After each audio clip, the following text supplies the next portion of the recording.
बिस्मिल्लाहिर्रहमानिर्रहीम। हमने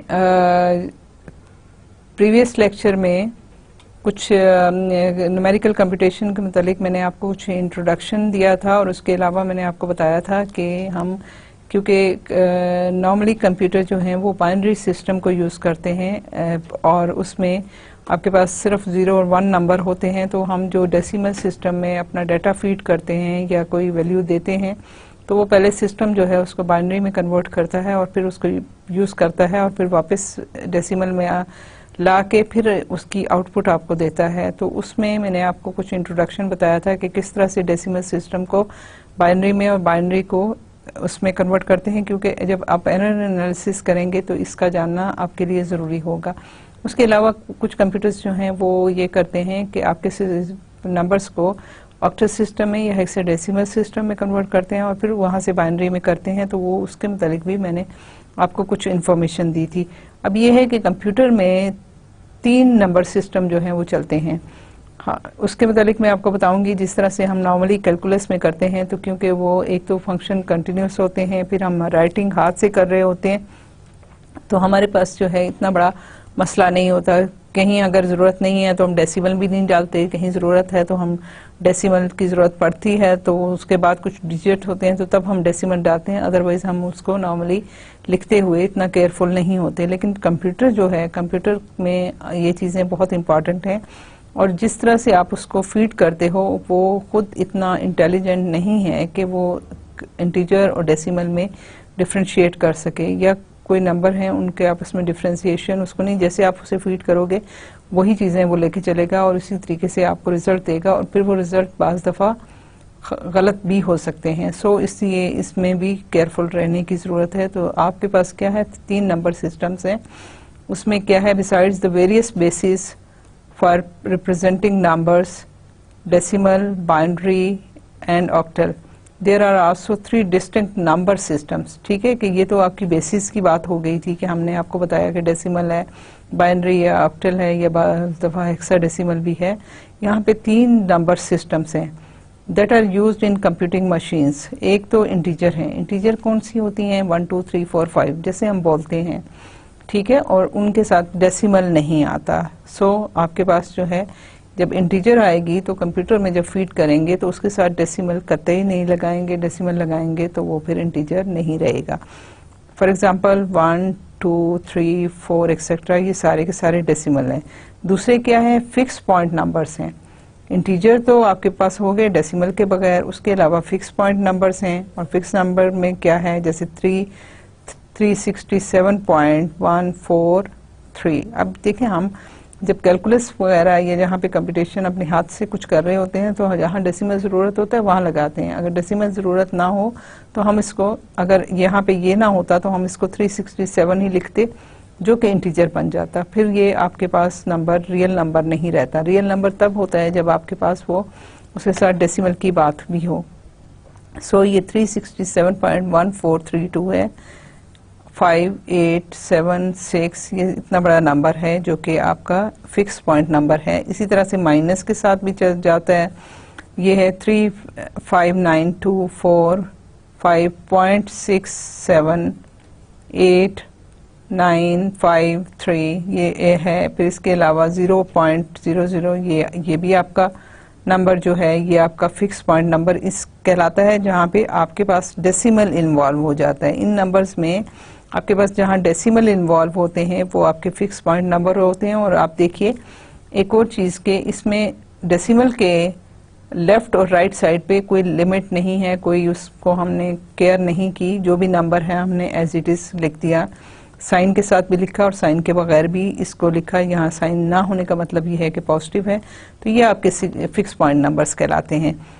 तीसरा जो नंबर सिस्टम है वो क्या है, फ्लोटिंग पॉइंट नंबर्स है।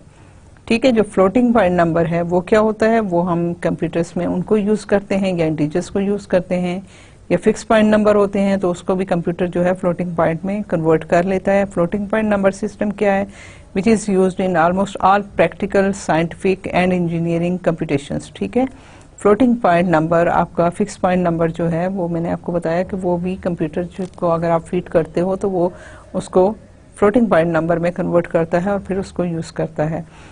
This number system differs in significant veg from the fix point number. ठीक है, फिक्स पॉइंट नंबर का मैंने आपको बताया कि उसके लेफ्ट हैंड साइड डेसिमल के राइट हैंड साइड पे कोई लिमिट नहीं है, कुछ भी जितने नंबर भी आप चाहते हो उसको लिख सकते हो, लेकिन इसमें जो है वो काफ़ी सारा फ़र्क है जो कि फ्लोटिंग पॉइंट नंबर और फिक्स पॉइंट नंबर में। इसको डिफ्रेंशिएट हम कैसे करेंगे? The computer word length includes both the mantissa and exponent. ठीक है, कि कंप्यूटर में जो हम कोई भी नंबर फीड करते हैं तो उसमें एक मैंटिसा होता है, एक एक्सपोनेंट होता है। The number of digits in the mantissa of floating point number is less then in that of fix point. ठीक है, आपने फिक्स पॉइंट पे देखा था कोई लिमिट नहीं थी, हमने बड़े बड़े नंबर लिख दिए, हमने जिस तरह भी फीड करना है वो कर देंगे। लेकिन हम क्या करते हैं, जब फ्लोटिंग पॉइंट में आता है तो फिर ये इसमें इतने ज़्यादा नंबर नहीं होते।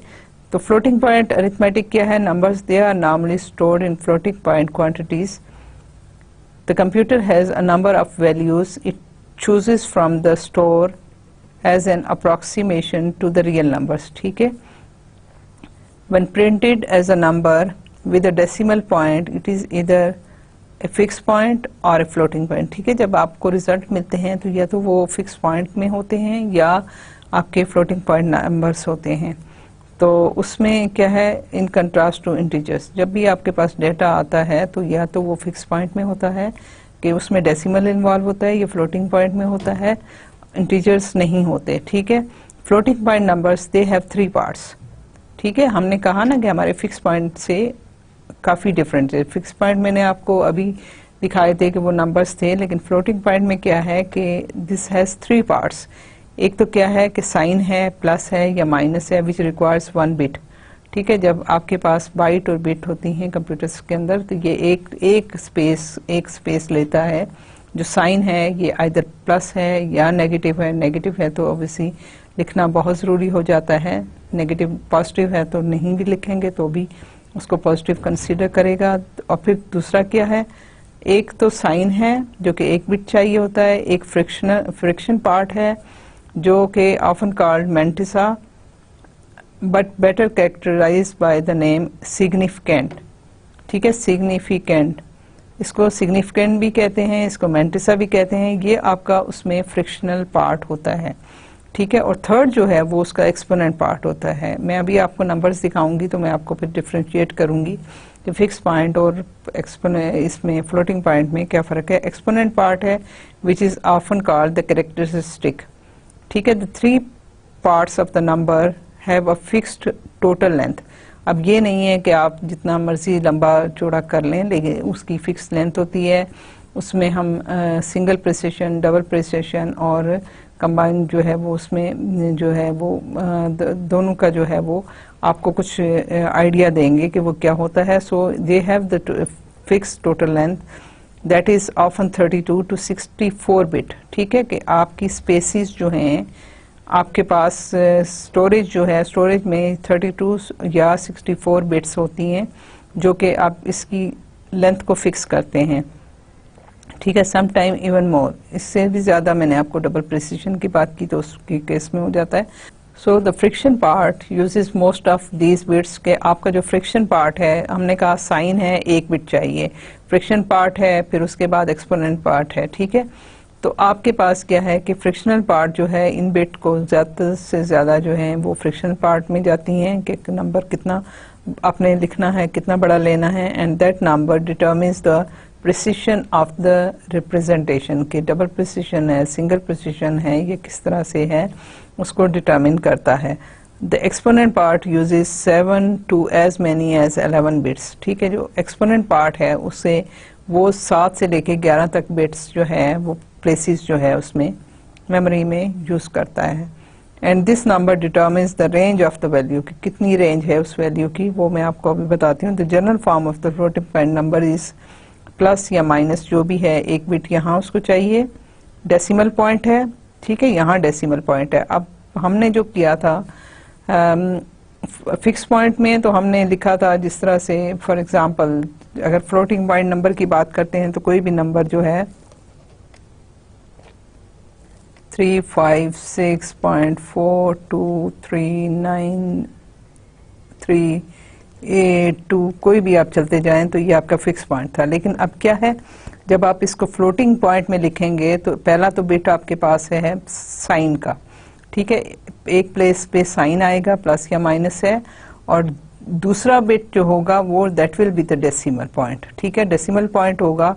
और फिर उसके बाद जो है वो नंबर्स जो हैं वो आपके पास आते हैं A1, A2, A3, जितने भी आपके नंबर हैं, जो हमने कहा कि ये आपका जो है वो यहाँ पे फ्रिक्शनल पार्ट है, ये आपका फ्रिक्शनल पार्ट है, ये सारे का सारा आपका फ्रिक्शनल पार्ट है जो A1 से लेके AP तक जा रहा है।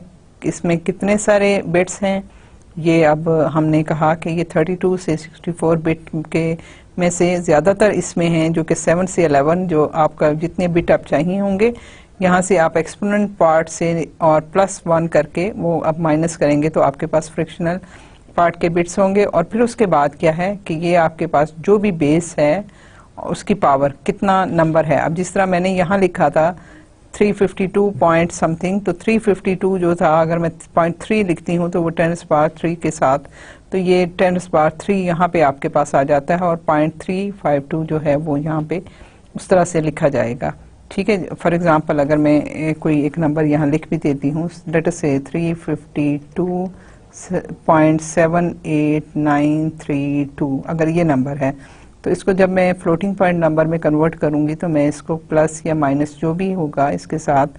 0.3527893 मल्टीप्लाइड बाय 10⁻³ कितना है 3, तो ये आपका फ्लोटिंग पॉइंट नंबर्स होंगे, ठीक है। तो ये आपका बेस है, जो भी बेस होगी नंबर की, और ये जिस उस तरह से नंबर, जैसे बाइनरी में आप हैं तो बेस आपकी है कि नंबर कितना है, या आपके पास जो है डेसिमल में है तो इसको आप इस तरह से लिख सकते हैं। सो ये जनरल फॉर्म है, और उसमें ऑब्वियसली आप देखिए कि हमने ये किया तो इसका पहला जो ये वाला नंबर है दिस शुड नॉट बी 0, अगर 0 होगा तो ऑब्वियसली हम डेसिमल को यहाँ ट्रांसफर कर देंगे, 0.5 लिख लेंगे, और ये अगर 0 अगर फर्स्ट करें यहाँ पे ये चीज़ जो है 0 है तो ये कन्वर्ट हो जाएगा, और फिर हम इसको 0.5 से करेंगे, जिस तरह से कोई नंबर भी है। हम अभी आपको कुछ एग्जांपल्स भी दिखाएंगे। सो A1 should not be equal to 0 and AI's are digits or bits with values from 0 to B-1। Obviously base है आपकी, बेस अगर 10 है तो क्या होगा 0, 1, 2, 3, 4, 5, 6, 7, 8 और 9। अगर बेस 2 है तो 0 और 1 होगा, बेस 8 है तो 0, 1, 2, 3, 4, 5, 6, 7 तक होगा। तो सो B-1 तक के आपके पास जो हैं ये सारे एज जो हैं इनकी वैल्यू इतनी होंगी, जैसे हमने अभी किया भी है। सो B is the number base, ठीक है, यूजुअली 2, 16 या 10 है, डेसिमल में होता है, या 8 होगा।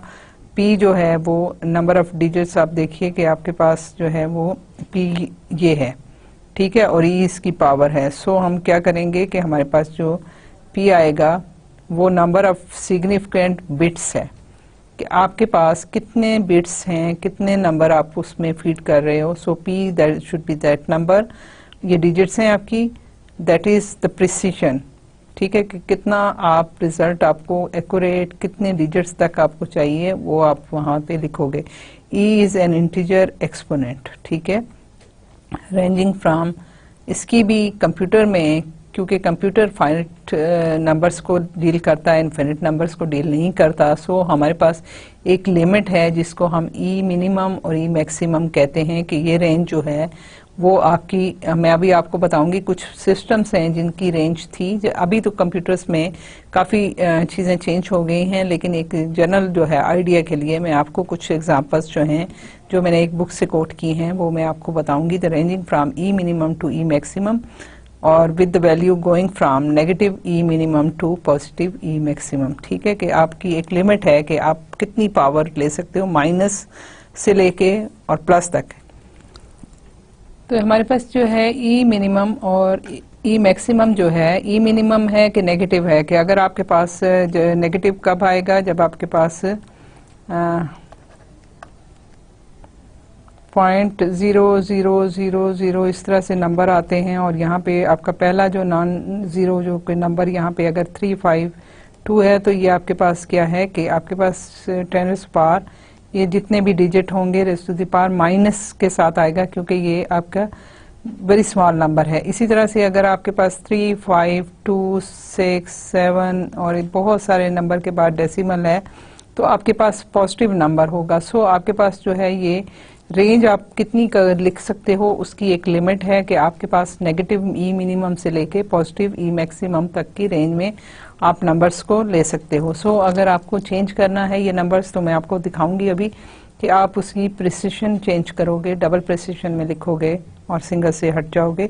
सो द सिग्निफिकेंट बिट या digits they constitute the frictional part of the number. ठीक है कि सिग्निफिकेंट कितना आपको नंबर्स चाहिए, कितने जो है वो आपका रिजल्ट जो है उसकी एरर को मिनिमम रख के आप कितने नंबर लिख सकते हो। So this will be the frictional part of the number. In almost all cases numbers are normalized, that is the fraction digits are shifted and exponent adjusted so that a1 is non-zero। ठीक है, वही जो मैंने आपको बताया कि जो पहला आपका a1 होगा that should be non-zero। तो इसके हवाले से जो हम चेंज करेंगे कि हम अगर 352 को चेंज करते हैं डेसिमल है तो 3.352 10 पावर 2 करें, 10 पावर 3 करें तो फिर हमारा वो नॉर्मलाइज हो जाएगा, उसी को हम नॉर्मलाइजेशन कहते हैं। सो 27.39 जो है इसको जब आप नॉर्मलाइज करेंगे तो ये क्या होगा प्लस 0.2739 10 पावर 2।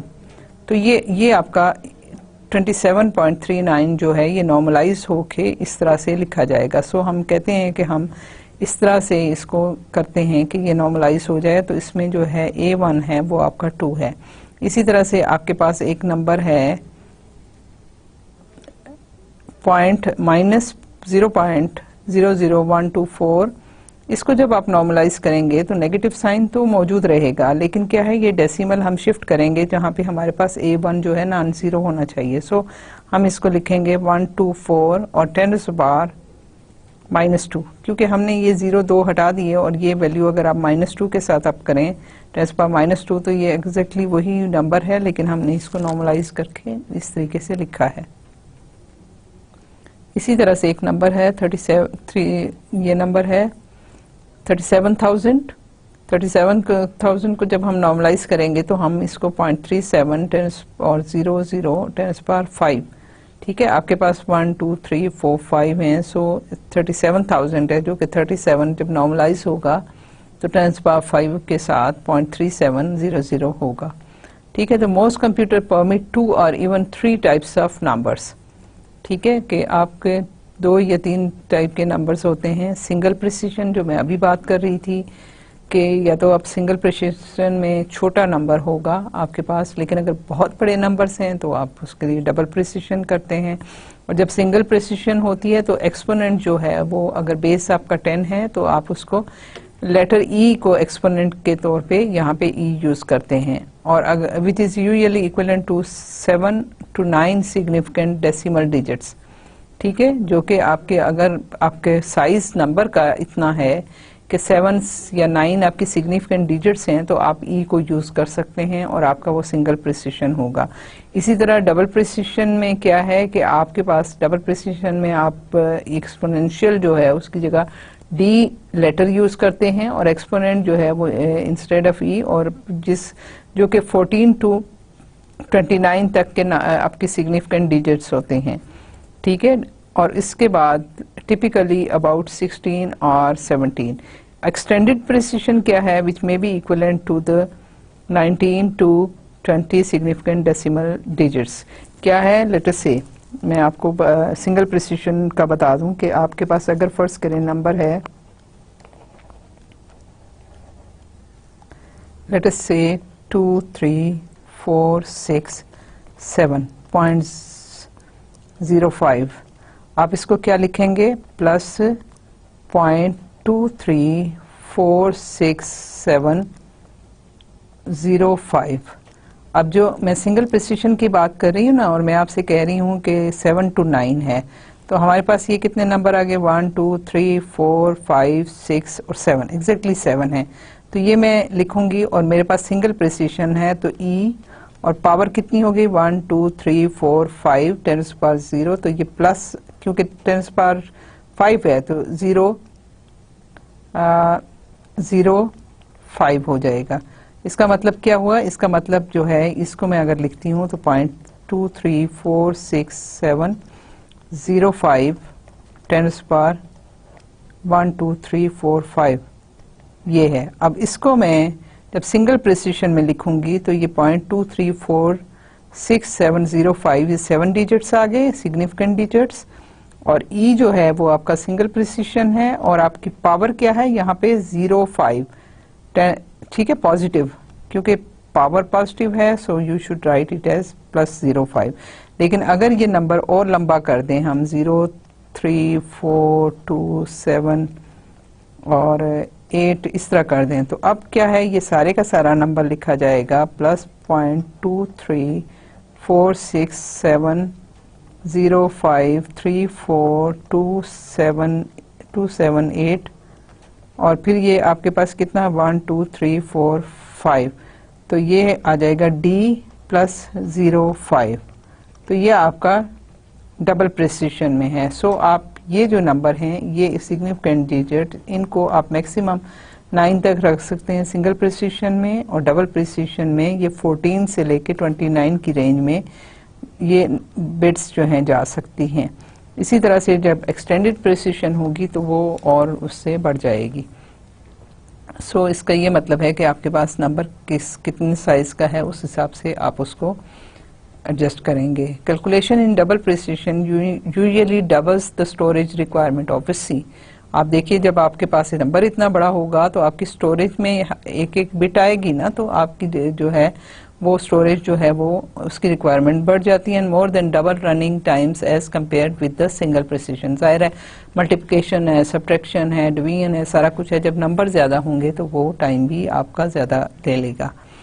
अब इसी तरह से देखें कि हमारे अगर सिंगल प्रिसिशन और डबल प्रिसिशन की बात है तो हमारे पास ई मैक्सिमम और ई मिनिमम क्या होगा, और हमारे पास जो है डिफरेंट कंप्यूटर सिस्टम्स में ये डाटा मैंने कहीं से उठाया था, लेकिन ये है कि ये पहले जो हमारे मेन फ्रेम्स होते थे तो ये इसी तरीके से यूज़ होता था।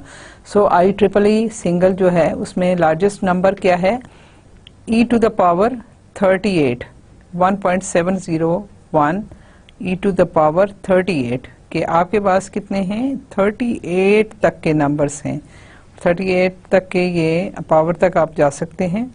और स्मॉलेस्ट नंबर जो है ये, क्योंकि ई मैक्स है, ये पॉजिटिव नंबर के साथ है, ई मिनिमम है 10⁻⁻38, ठीक है। तो ये आपका इतना छोटा नंबर भी हो सकता है और इतना बड़ा नंबर भी, जो कि आपको इसी वजह से जब हम ज़ीरो देखिएगा कंप्यूटर में कभी भी ज़ीरो नंबर आपको नहीं मिल रहा होता।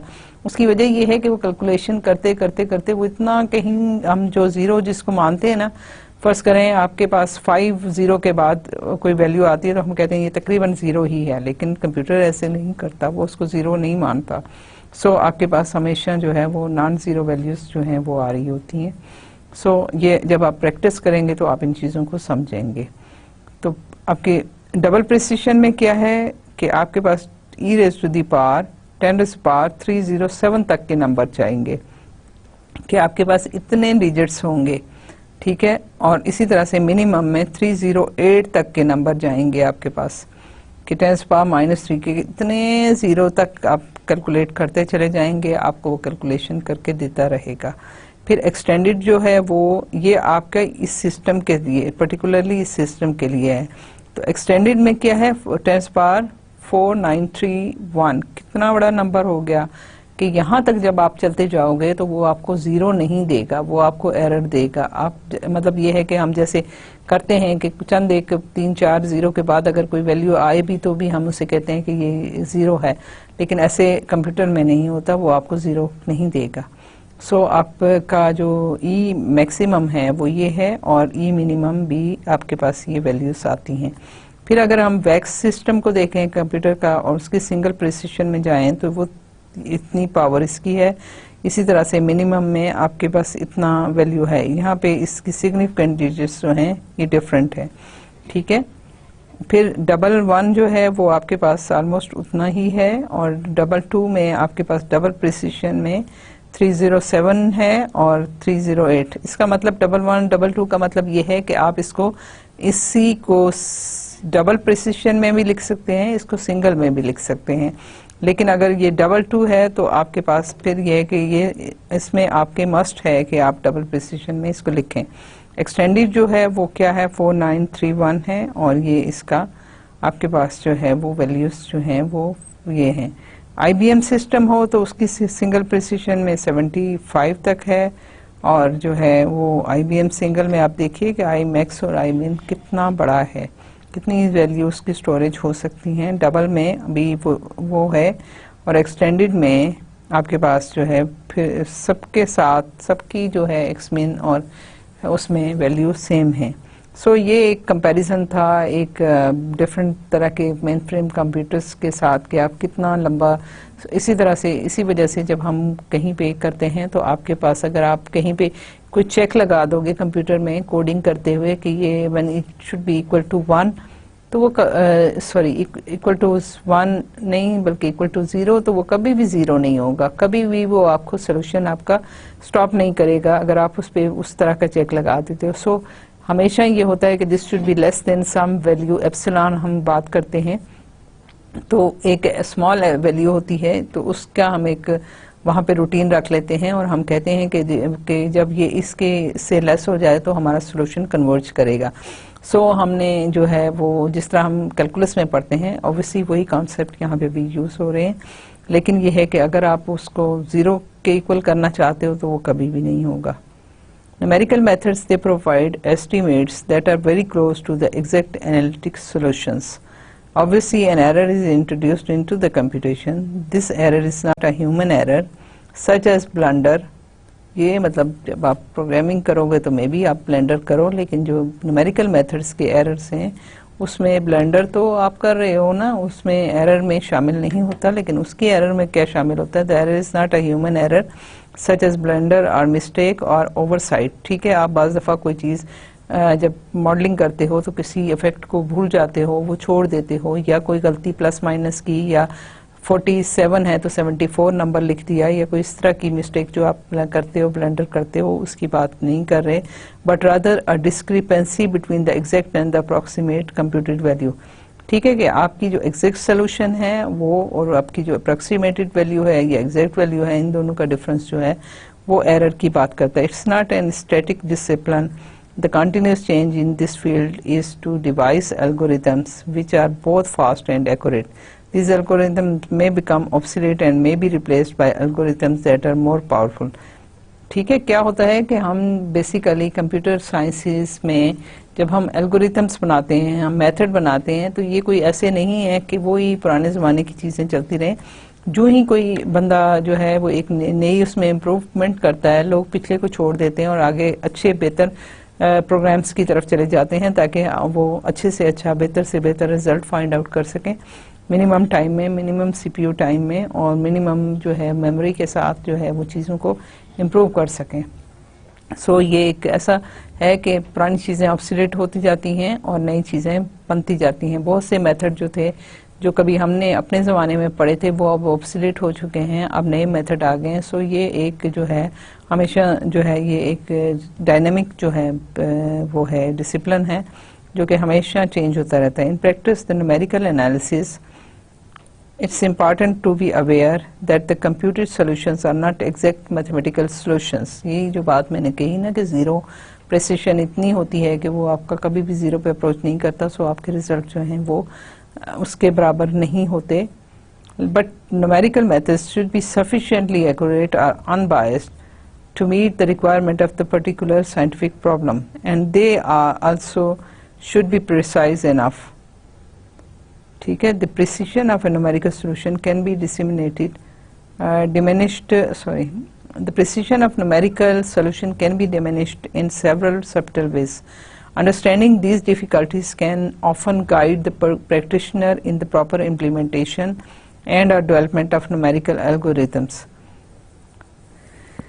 ठीक है, ये तो बात सारी हो गई कि हमने कहा कि क्या है, लेकिन हमने साथ एरर की भी बात की है। सो हम जब एरर एनालिसिस करते हैं तो हमें मुख्तलिफ एरर्स की रीज़न्स पता होनी चाहिए कि हमारे पास क्या क्या रीज़न्स हैं किस किस टाइप के एरर्स जो हैं वो आपकी कंप्यूटेशन में इन्वॉल्व हो सकते हैं. So the error analysis is the study and evolution of error. Every floating point operation in a computational process may give rise to an error, which once generated may then be amplified या तो बढ़ जाएगी और reduce in subsequent operations. के आप जब operation कर शुरू करते हो या कोई कैलकुलेशन करनी शुरू कर देते हो तो वो जो एरर होती है या तो वो आहिस्ता आहिस्ता ख़त्म हो जाती है और आप एक्चुअल रिजल्ट की तरफ जा रहे होते हो, या वो इतनी बढ़ जाती है कि आप अपने रिजल्ट के बजाय कहीं और चल पड़ते हो. सो दोनों केसेस हो सकते हैं कि आपकी एरर के. An error in a numerical computation is simply the difference between the actual true value of the quantity and it's computed approximate value. ठीक है, कोई भी प्रॉब्लम आप कर रहे होगे उसकी एक एग्जैक्ट वैल्यू होती है और एक आप जो कंप्यूट कर रहे हो तो उनका जो डिफरेंस है that is the error. There are 3 common ways to express the size of the error in a computed result. ठीक है, there are 3 different ways, common ways to express the size of the error in a computed result. Absolute error एक है, उस जो express करने का तरीका है कि कैसे आप कैलकुलेट करोगे. एक आपके पास कैलकुलेटेड वैल्यू है, एक एक्चुअल वैल्यू है, या बाज़ दफ़ा एक्चुअल वैल्यू तो आपको पता ही नहीं होती, तो फिर उस केस में आप क्या करते हो. So there are 3 ways. तो हम क्या करते हैं कि हम अपने एक्सपेरिमेंटल उसके लिए चेक करने के लिए एल्गोरिथम्स को हम नॉन रिजल्ट्स वाले सॉल्यूशन प्रॉब्लम्स उठाएंगे और उनको हम कंप्यूट करके देखेंगे और हम उनको फिर देखेंगे कि हमारे एक्चुअल सॉल्यूशंस और और जो अभी ऑब्टेन किए हैं उसमें एरर कितनी है, डिफरेंस कितना है, ताकि हम उसकी एरर कैलकुलेट कर सकें. So there are 3 common ways to express size of the error in a computed result. Absolute error है, रिलेटिव एरर है और परसेंटेज एरर है. ठीक है, ये 3 जो हैं कॉमन वेज हैं. अब ये है कि लेट अस सपोज कि आपके पास एक सोल्यूशन है जो कि आपने न्यूमेरिकली कंप्यूट किया है, दैट इज एक्स स्टार.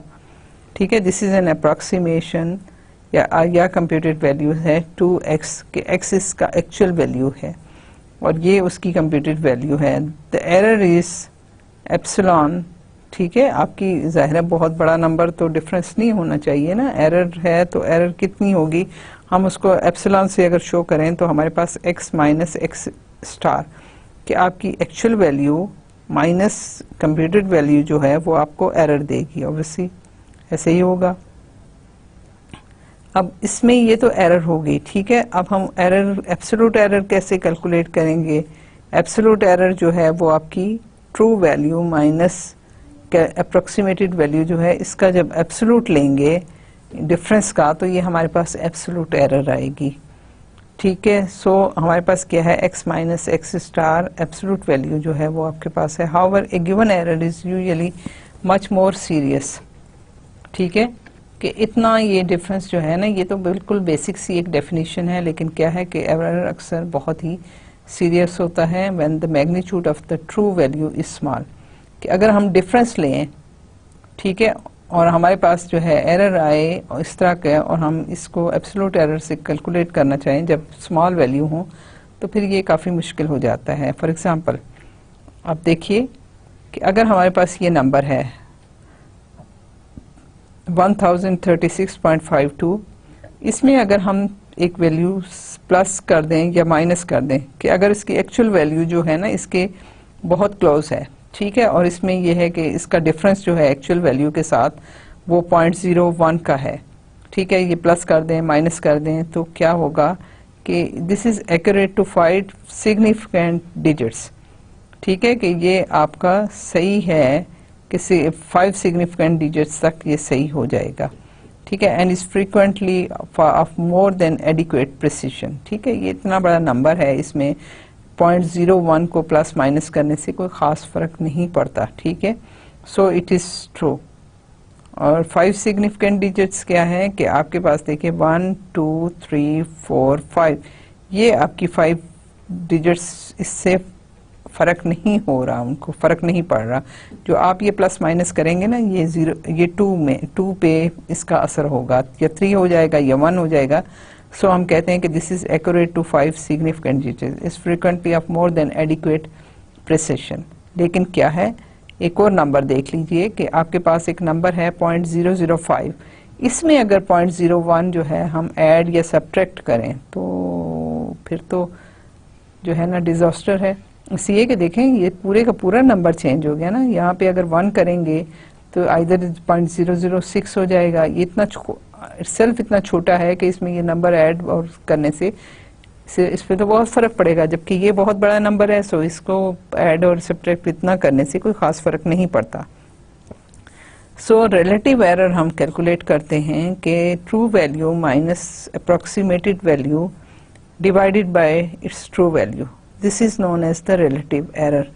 सो हम ER से करते हैं true value minus approximated value, absolute value आपने ये कैलकुलेट की, डिवाइडेड बाय एक्स स्टैटिक जो उसकी ट्रू वैल्यू है, where X static is not equal to 0। ठीक है, ये आप एक्स स्टैटिक से भी कर सकते हैं, और अगर आपके पास नॉन वैल्यू ना हो, ये आपकी कैलकुलेटेड वैल्यू है। ठीक है, अगर आपके पास एग्जैक्ट वैल्यू नॉन है तो आप इससे डिवाइड करके उसका एब्सोल्यूट रिलेटिव एरर कैलकुलेट कर सकते हो, लेकिन अगर आपके पास नहीं है तो जो आपने कैलकुलेट की है उससे आप और इटरेशन में ये बाद में हम देखेंगे कि किस तरह हम कैलकुलेट कर सकते हैं कि एक इटरेशन पे जो वैल्यू आई है और उससे नेक्स्ट इटरेशन पे जो वैल्यू आई है उनको डिफरेंस लेके उनमें से प्रीवियस इटरेशन के साथ भी हम डिवाइड करके जो है रिलेटिव एरर कैलकुलेट कर सकते हैं। और ज़ाहिर है ये डिनोमिनेटर में है तो so it shouldn't be equal to 0। If the actual value is not known then this should be equal to this thing, is often a better indicator of the accuracy. ठीक है,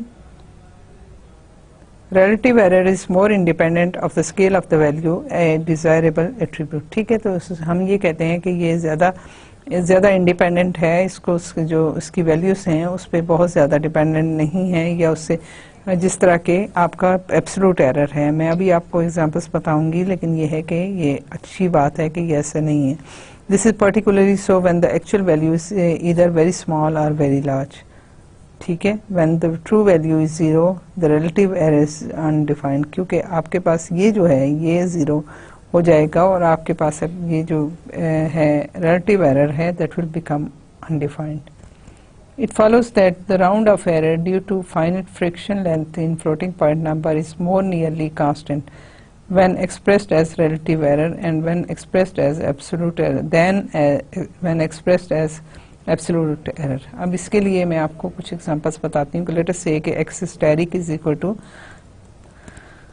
0.3000 और आपके पास x जो है जब आपके पास x स्टैटिक जो है वो है 0.03000 मल्टीप्लाइड बाय 10, मीन्स के ये है आपके पास x स्टैटिक जो है वो 3 है। ठीक है, और x जो है उसकी वैल्यू 0.31। ठीक है, ये है 3.1 है और ये 3 है। सो इसको हम जो है फ्लोटिंग पॉइंट अरिथमेटिक में इसी तरीके से लिखेंगे, तो this is equal to 0.3100। Then इसकी एब्सोल्यूट एरर आप कैलकुलेट कीजिए तो क्या है, दिस माइनस दिस एब्सोल्यूट होगा तो ये होगा 0.0100 टाइम्स पावर 1।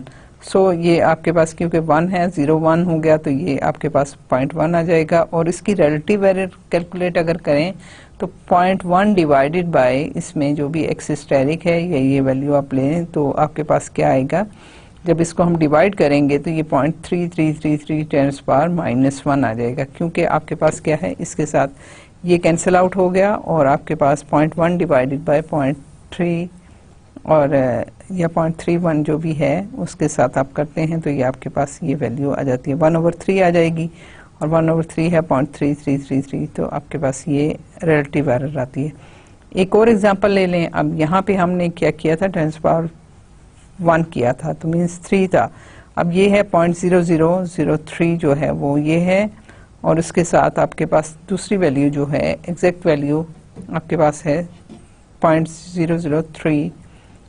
ठीक है, तो उसका जो एब्सोल्यूट एरर है वो 0.1 टेंस पावर -4 है, और उसका जो रिलेटिव एरर अगर आप देखें तो वो क्या होगा, this divided by this thing. So आपके पास ये 0.3333 टेंस पावर -1 आएगा। सो आपके पास जब आप देखिए एक चीज़ आप नोट कीजिए कि आपके पास ये था 3 और 3.1 था, ठीक है, या आप इसको कह लें 0.3000 टेन टू पावर 1 और 0.3100 टेन टू पावर -1। तो इसमें क्या है कि इसमें आपके एब्सोल्यूट एरर 0.1 आया और इसका जो रिलेटिव एरर था वो इतना आया।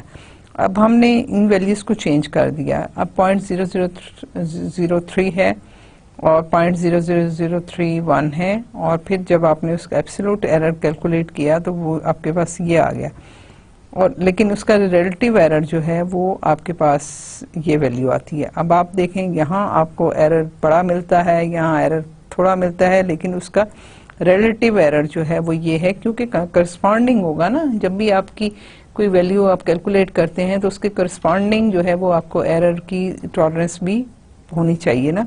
तो यहाँ देखिए कि एब्सोल्यूट एरर जो है वो सेम है। फिर एक और एग्जांपल है, अब ये आपके पास है 10 पावर 4 है, तो आपके पास जो है ये क्या हो गया, 3000 हो गया, ठीक है। दूसरी वैल्यू जो है वो 31,000 जो है वो आपके पास आ गई, 3000 हो गया, और 3100 आपकी दूसरी वैल्यू है। जब उसका एब्सोल्यूट एरर आपने निकाला तो वो है 0.1 टेन टू पावर 3, और उसका जो रिलेटिव एरर आपने निकाला वो आपके पास एग्जैक्टली वही है जो प्रीवियस दो एग्जांपल्स में भी है। This example shows that the same relative error this occurs for widely varying absolute errors, ठीक है। आपके पास एब्सोल्यूट एरर सब में चेंज हुए हैं, लेकिन आपका जो है रिलेटिव एरर है वो सेम है। Consider the following cases. Let x equal to this and x steric is equal to this 3.14592 है x, और जो x steric है वो 3.14 है। Then the absolute error is equal to absolute of x minus x steric is equal to 3.141592 minus 3.14, और इसकी absolute value जब calculate की तो वो आई 0.001592, और उसकी जो रिलेटिव एरर है वो क्या है, वो है x की वैल्यू माइनस x स्टेरिक की वैल्यू, और जो कि हमने कैलकुलेट की है ये, तो ये आपके पास absolute divided by actual value, ठीक है। तो एक्चुअल वैल्यू हमारे पास ये चीज़ है। सो आपके पास ये वैल्यू आई, तो इसको जब आपने कैलकुलेट किया तो 0.00507 इसकी रिलेटिव एरर आई। उसके बाद लेट अस से y इज इक्वल टू 100,000, ठीक है, 100,000 या 1,000 है, sorry, let y is equal to 1,000, ठीक है, and y asterisk is equal to 999,996 है। Then the absolute error is equal to y minus y asterisk, this is equal to 1,000,000 minus 999,996। जब इसको minus किया तो आपके पास ये वैल्यू जो है वो आपके पास आई 4, ठीक है, क्योंकि यहाँ डिफरेंस जो है सिर्फ यहाँ पे है, तो ये आपके पास वैल्यू आई, और रिलेटिव एरर जो है वो आपके पास 4 divided by actual value, and this is equal to 10 power 0.000, क्योंकि आपके पास कितने जीरो आ गए, 1000 है, तो आपके पास 1 2 3 4 5 6 7, इसमें ये इतने जीरो आपके पास आ जाते हैं। एक और एग्जांपल आप देखिए कि आपका पास जो है वो एरर आपके पास ये आई, इस केस में आपके पास ये एरर आई। एक और केस हम देखते हैं कि z इक्वल टू 0.000012 है और z स्टेरिक है 0.000009 है। जब इनका हमने एब्सोल्यूट कैलकुलेट किया एरर, तो वो आया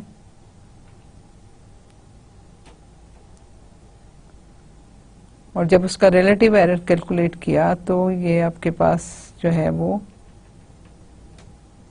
0.25, ठीक है। तो आपका अब ये देखिए ना, रेफरेंस देखिए कि आपके पास एक नंबर हमने पहले आपको दिया था, वो जो था वो उसमें इतना छोटा नहीं था, दोनों सॉल्यूशंस, ठीक है, ये इतने बड़े थे, तो आपके पास रिलेटिव एरर जो थी वो ये आई थी, ठीक है, और इनमें डिफरेंस जो था वो आपने देखा कि 4 का डिफरेंस है, तो इनके रिलेटिव एरर ये आ गई। अब दूसरा केस जो था तो हमारे पास इतना स्मॉल है, अब उसकी जो थी रिलेटिव एब्सोल्यूट एरर वो ये आ गई, और लेकिन उसकी क्या है रिलेटिव एरर जब हमने देखी तो 0.25 आई। सो इतनी एरर है तो इट मीन्स कि ये सिग्निफिकेंट है। In the first case there is not too much difference between the absolute और रिलेटिव एरर में, एब्सोल्यूट एरर और रिलेटिव एरर में, and there could be used to determine either could be used to determine the accuracy of exoteric. In second case, the value of y is of magnitude 10 to the power 6, ठीक है, value of y is equal to 10 to the power 6, and the error जो है वो that is large, absolute error large है और relative error जो है वो बहुत small है। We could call y steric a good approximation, क्योंकि उसकी relative error बहुत छोटी है तो हम ये कहते हैं कि y steric जो है वो उसका solution की approximation बहुत अच्छी है। थर्ड केस में देखिए z जो है उसकी मैग्नीट्यूड है 10 to the power -6 और एरर जो है वो एब्सोल्यूट है, वो स्मॉलेस्ट है इन ऑल थ्री केसेस, लेकिन क्या है रिलेटिव एरर जो है वो लार्ज है, सबसे ज़्यादा है 0.25%। तो in terms of percentage it amounts to 25% and z star is the bad approximation of z। सो यहाँ पे हमें ये समझ आती है कि हम जो अप्रोक्सीमेशन ले रहे हैं और हम एब्सोल्यूट ले रहे हैं और रिलेटिव एरर ले रहे हैं, तो रिलेटिव एरर लेना बेहतर है ताकि हमें वो प्रॉपर तरीके से उसकी एरर की कैलकुलेशन बता सके, परसेंटेज बता सके। परसेंटेज एरर क्या है? Relative error expressed in percentage is called the percentage error. Relative error expressed in percentage is called, so हम क्या करते हैं उसको 100 से मल्टीप्लाई कर देते हैं रिलेटिव एरर को, तो ये हमारे पास परसेंटेज एरर आती है। In order to investigate the effect of total error in a method we often compute an error bound which is the limit on how large and how small the error can be. In order to investigate the effect of total error in a method, we often compute an error bound, which is the limit on how large and small the error can be. ठीक है, तो अभी हम significant digits की बात करते हैं। In considering rounding errors, it is necessary to be precise. ठीक है, जब आप जब नंबर्स लिखते हैं और उनको में से कुछ नंबर जो अप्रॉक्सीमेट कर देते हैं, ठीक है, आपने एक नंबर लिया और फिर उसमें कुछ डिजिट्स को आपने रखा और बाकी डिजिट को आपने डिलीट कर दिया, तो उस केस में it is necessary to be precise in the usage of approximate digits. A significant digit in an approximate number is a digit which gives reliable information about the size of the number. ठीक है, कि आप देखिए कि आप कितने number को हटा सकते हैं। अगर तो उनके हटाने से कोई इफेक्ट पड़ रहा है आपके प्रॉब्लम में तो ऑब्वियसली आप नहीं करेंगे। फिर आप ये है कि कौन सा नंबर हटाते हैं जिससे आपकी प्रॉब्लम पे फर्क नहीं पड़ता। So we should be have a reliable information about the size of the number. In other words, a significant digit is used to express accuracy, that is how many digits in the number have meaning. ठीक है, कि वो significant कितने होंगे, कि उससे आगे कोई खास फर्क नहीं पड़ता, तो हमें उसकी accuracy का पता चला। The significant digit of a measured or calculated quantity are the meaningful digits in it. Any digit that is not zero is significant. Significant क्या होती हैं? Significant आपकी नंबर क्या है कि the digit that is not zero is significant. Thus 549 has 3 significant digits and 1.892 has 4 significant digits. ठीक है, ये आपकी जो रिजल्ट के लिए zeros between non-zero digits are significant. कि अगर 502 है तो वो ज़ीरो भी significant digit में काउंट होगा, so that will have 3 significant digits. Thus 4023 has 4 significant digits. Zeros to the left of the first non-zero digit are not significant. ठीक है, अगर हम इस तरह से लिखें, फर्ज करें 0 0 3 5 6, तो ये नंबर जो इसके लेफ्ट साइड पे लिखे हुए हैं ये सिग्निफिकेंट नहीं है क्योंकि नंबर आपका 356 है। 10.0003 has only 2 significant digits. Obviously जब आप करते हैं तो जब इसको नॉर्मलाइज आप करेंगे तो 0.34 लिखा जाएगा, तो ये जो डिजिट्स हैं ये सिग्निफिकेंट नहीं है। सो आपके पास सिर्फ 2 सिग्निफिकेंट डिजिट्स हैं इस नंबर में। It's more easily seen if it is written as 0.34 10 to the power minus 5. For numbers with decimal points, zeros to the right of the number, non-zero digit are significant. जिस तरह से 350 है, ठीक है, तो ये जीरो जो है सिग्निफिकेंट है, उसके राइट साइड पे जो जीरोस हैं वो सिग्निफिकेंट हैं, लेफ्ट साइड पे सिग्निफिकेंट नहीं है. Thus 2 has 3 significant digits and 0.050 has 2 significant digits. For this reason, it is important to keep the trailing zeros to indicate the actual number of significant digits. For numbers without decimal points, trailing zeros may or may not be significant. Thus 400 indicate only one significant digit. To indicate the trailing zeros are significant, a decimal point must be added. ठीक है कि आपको जो trailing zeros हैं उसमें आपके पास decimal को जरूर डालना है. For example 400 has 3 significant digits के, अगर नहीं है तो ये 10 to the power 0 जो है 2, और अगर आप इस तरह करो तो अब इसके 3 डिजिट्स जो हैं वो सिग्निफिकेंट हो गए. आपने 400 लिखा था तो वो सिग्निफिकेंट नहीं था. 10 to the power 2 has 1 significant digit. The last significant digit in any result should be of the same order of magnitude, that is in the same decimal position. For example, अगर इसमें आप add करें तो ये क्या है 0.920 plus minus 02, तो ये आपकी जो है ये है. इसी तरह से अगर 10 है 1.5 है या 4 1 है तो ये ठीक है, क्योंकि देखें यहाँ पे जो प्लस माइनस इसका है, जो एरर आप देख रहे हो लास्ट सिग्निफिकेंट डिजिट, तो डेसिमल के बाद 2 हैं तो यहाँ भी डेसिमल के बाद 2 हैं. इस तरह डेसिमल के बाद 1 है, यहाँ भी डेसिमल के बाद 1 है, और इनमें दोनों में कोई डेसिमल नहीं है. सो दोनों में तो ये तो ठीक है, लेकिन इस तरह के नंबर आपके सही नहीं है. इस तरह से आप इसमें अगर इसमें आप डालना चाहो तो ये सही नहीं है, ये सही नहीं है. लेकिन क्या है कि आप इसके बाकी हटा दो तो आपके पास 0.02 जो है वो सिग्निफिकेंट हो जाएगा. ठीक है, तो आपके पास क्या है कि आप 0.2 तक ये डिस्कार्ड कर दो तो ये आपके पास ये ठीक हो जाएगा. इसी तरह से 10 to the power 0 और इसमें अगर आप 2 करें तो ये डेसिमल, अब ये देखें ना यहाँ डेसिमल लगेगा तो आपके पास ये 2 हो जाएगा, और ये आप इसमें लेकिन ये क्या है, ये इंटीजर है, ये आपके पास जो है फिक्स पॉइंट नंबर है. सो इन दोनों का जो सिग्निफिकेंस है वो हम देखें और एरर देखें तो ये सही नहीं लिखे हुए. और इसी तरह से अगर हम इसको करें 2.0 तो फिर ऑब्वियसली ये ठीक है. फिर इसी तरह से 4 प्लस दिस, तो ये अब ये इंटीजर है, ये आपके पास रियल है, इनको जब ऐड नहीं करेंगे तो ये प्रॉब्लम करेगा, लेकिन ये वाला सही है. An example to illustrate the loss of significant digit is compare the results of computing function f at x equal to 500 and g x at x equal to 500. दो आपके पास different functions हैं, 6 digit and rounding. ठीक है, हम इनको देखते हैं और हम इनमें देखते हैं कि हमारी significant digits किस तरह से हम उनको प्रॉब्लम हमें करता है. f of x अगर हमारे पास है x प्लस √2 माइनस x, ये आपके पास एक फंक्शन गिवन है, और g फंक्शन जो है वो इस तरह से गिवन है.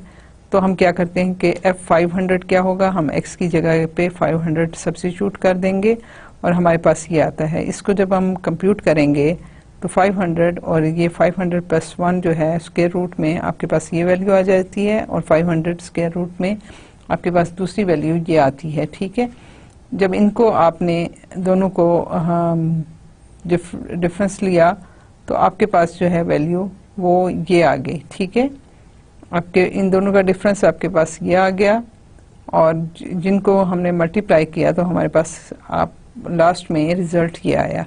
अब दूसरी तरफ हम देखते हैं कि g500 हमारे पास ये है, और g500 जो है वो हमारे पास x over √x plus 1 plus √x है. तो हम इसमें जब वैल्यू सब्स्टिट्यूट करेंगे तो ये हमारे पास ये वैल्यू आएंगी. अब इनको कंप्यूट कीजिए तो ये होगा 500 डिवाइडेड बाय इसको की वैल्यू कैलकुलेट करें तो ये है, प्लस 500 की कैलकुलेट करें तो ये है. इन सबको जब आपने सिंप्लीफाई किया तो हमारे पास 500 डिवाइडेड बाय ये आ गया, और फर्दर सिंप्लीफिकेशन में आपके पास 11.1748 इसका आंसर आया। अब देखिए कि जो नोट करने की बात है वो ये है कि F500 में हमारे पास 11.15 आंसर आया, G की फंक्शन की वैल्यू 500 पे हमारे पास 11.1748 आई। ये वैल्यू और ये वैल्यू इसको याद रखिएगा। तो हम चलते हैं, the function gx is algebraically equal to f of x। क्या है कि अगर हम इस फंक्शन को, ये आपके पास हो गया a माइनस बी, तो हम इसको फॉर्मूला यूज करते हैं a square minus b square वाला, और इसको सिंप्लीफाई कर लेते हैं। तो हमारे पास किस तरह से है कि f of x ये है, अगर इसको हम मल्टीप्लाई करें √x+1 प्लस √x और डिवाइड भी इसी से कर दें, तो क्या है कि जब इनको आपस में मल्टीप्लाई करेंगे इन दो को, तो आपको a square minus b square वाला फॉर्मूला मिलेगा, और फिर ये नीचे आपके पास डिनोमिनेटर में है। सो हम क्या करेंगे कि आपके पास क्या आ गया, x+1 square minus x under root square. तो उसमें क्या है कि आपके पास x+1 माइनस x आ जाएगा, और जब x और x के साथ कैंसिल होगा तो आपके पास जो है वो ये x आपके पास आ गया, यहाँ से 1 आपके पास बचा, और इन दो को मल्टीप्लाई किया और डिनोमिनेटर में ये एज इट इज़ हो गया। सो हमारे पास ये वैल्यू जो है वो इस तरह से आ गई। तो आपके पास जो फंक्शन है ये, और ये फंक्शन अगर आप देखें तो ये आपके पास वही है जो कि आपके पास gx की वैल्यू है। सो आंसर आपका G500 का जो है ये है, इन्वॉल्व लेस एरर। तो अगर हम देखें तो हमने पहले कहा था कि हमारे पास जो है वो फंक्शन की वैल्यू जो है वो लेस एरर सेम, अच्छा इसकी जो एक्चुअल वैल्यू है फंक्शन की वो ये है।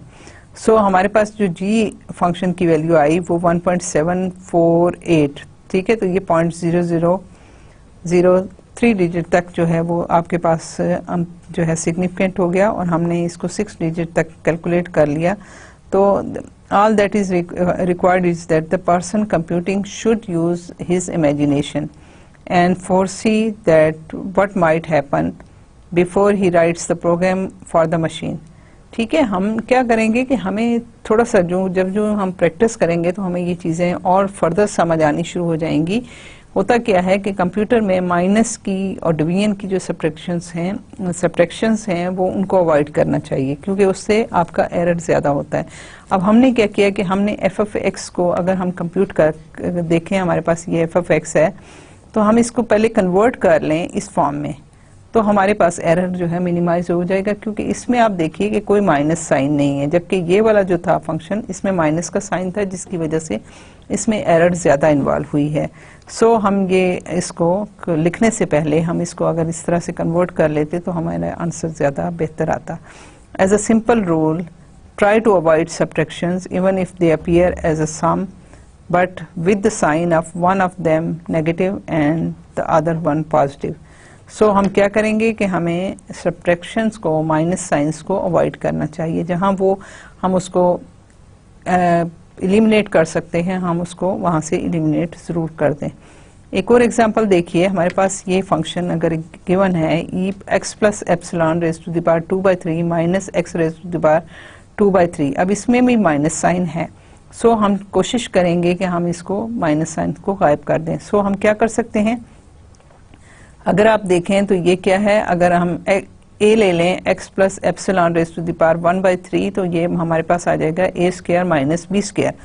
तो हम इसको जो है किस तरीके से जो है ना इसको हम एलिमिनेट कर सकते हैं, और इसके साथ 1/3 भी है। सो हमें ऐसा फॉर्मूला चाहिए जो हम इसको ये 2/3 वाली पावर जो है इसको हम गायब करना चाहते हैं। तो गायब कब होगी कि अगर ये 2 + 3 हम स्क्वायर की फॉर्म में लेंगे, तो ये 2/3 है, तो हमारे पास 4/3 वाली टर्म्स आए तो तब जाके ये एलिमिनेट हो सकेगा। सो हम इसको मल्टीप्लाई करते हैं, क्योंकि ये आपके पास 1/3 है, सो आपका क्यूबिक फॉर्मूला बन रहा है। सो हम क्या करेंगे कि x plus epsilon 4/3 plus x plus epsilon 2/3, x 2/3 plus x 4, और इसी से हम डिवाइड भी कर देते हैं। अब इन दो को जब हम कंबाइन करेंगे तो ये आपके पास x प्लस एप्सिलॉन, एक तो स्क्वायर है, स्क्वायर कंबाइन होगा, और ये 1/3 और 1/3, तो ये आपके पास जो है अब क्यूबिक उसमें क्यूब आएगा और क्यूब के साथ ये आपका 1/3 जो है वो कैंसिल आउट हो जाएगा। सो हमारे पास क्या है, ये आ जाता है x plus epsilon 2/3 raise to the power 3, क्योंकि आपके पास ये देखें a माइनस बी और a square plus a b plus b square, ये वो वाली फॉर्म बनी है। ठीक है, तो जब इसको हमने किया तो ये हमारे पास इसका क्यूब माइनस इसका क्यूब आ गया और जो डिनोमिनेटर है वो एज इट इज है और इसमें कोई नेगेटिव साइन नहीं है। अब इसको जब हम एक्सपेंड करेंगे तो ये क्या आ जाएगा, x cube plus 3x square epsilon plus 3x epsilon square plus epsilon cube, और यहाँ पे x जो है वो उसकी पावर स्क्वायर है। तो आपके पास क्या है, आपके पास जो है जब हम इसको इसके साथ मिलाएंगे और ये 3 है और ये 1/3 है तो ये कैंसिल आउट हो जाता है, तो ये आ जाता है x square plus 2x epsilon plus epsilon square minus ये आपके पास x स्क्वायर आ गया। तो स्क्वायर और स्क्वायर कट जाता है और ये आपके पास डिनोमिनेटर में सारी पॉजिटिव वैल्यू हैं। सो x स्क्वायर कट गया, बाकी यहाँ से आपके पास आया 2x epsilon plus epsilon square और divided by this whole thing. अब इसमें आप देखिए कि सारे के सारे आपके पास ये पॉजिटिव वैल्यूज हैं। सो आप जब इसको कैलकुलेट करेंगे, इसके बजाय अगर इसको आप कैलकुलेट करते हैं तो आपकी एरर कम होगी। सो बजाय इसको कैलकुलेट करने के आप इसको कैलकुलेट कीजिए जो कि इक्विवेलेंट है। ठीक है, आप दोनों एक्सप्रेशन सेम हैं। सो यहाँ पे क्योंकि कोई नेगेटिव साइन नहीं है सो आपकी एरर जो है वो मिनिमाइज हो जाएगी। Simple arrangements will not always produce a satisfactory expression for computer evaluation and it is necessary to use other devices that occurs in the calculus courses। ठीक है, तो आपको जब कैलकुलस आता है तो आप इन चीज़ों को ज़्यादा आसान तरीके से कन्वर्ट कर सकते हो। The main source of error are gross errors, errors in original data, round of errors and truncation error. They all cause the same effect, diversion from the exact answer. So हमारे पास जो error के जो main reasons हैं वो आपकी ये वाली हैं। इसको हम डिटेल में इंशाल्लाह ताला करेंगे नेक्स्ट टाइम। आज तक के लिए मेरा ख्याल है आपका जो है वो लेक्चर्स यहाँ तक काफ़ी हैं। आई होप कि इसको, क्योंकि ये आपके लिए नया सब्जेक्ट है, इसको रिवाइज कीजिएगा, इसको दोबारा से पढ़िएगा। आपको मैंने रेफरेंस बुक्स भी बताई हैं। बेहतर है कि आप रिचर्ड बर्टन की बुक को देखें और ये चीज़ें आप रिवाइज कर लें तो आपके लिए आपको ज़्यादा अच्छे तरीके से अंडरस्टैंड हो जाएंगी। आज का लेक्चर मैं यहीं पे ख़त्म करती हूँ। इंशाल्लाह ताला नेक्स्ट लेक्चर में हम इससे आगे चलेंगे और आपको कुछ मज़ीद जो है वो एरर एनालिसिस के बारे में भी और फिर आगे कंपटीशन के हवाले से भी बताऊँगी। Thank you so much. अल्लाह हाफिज़।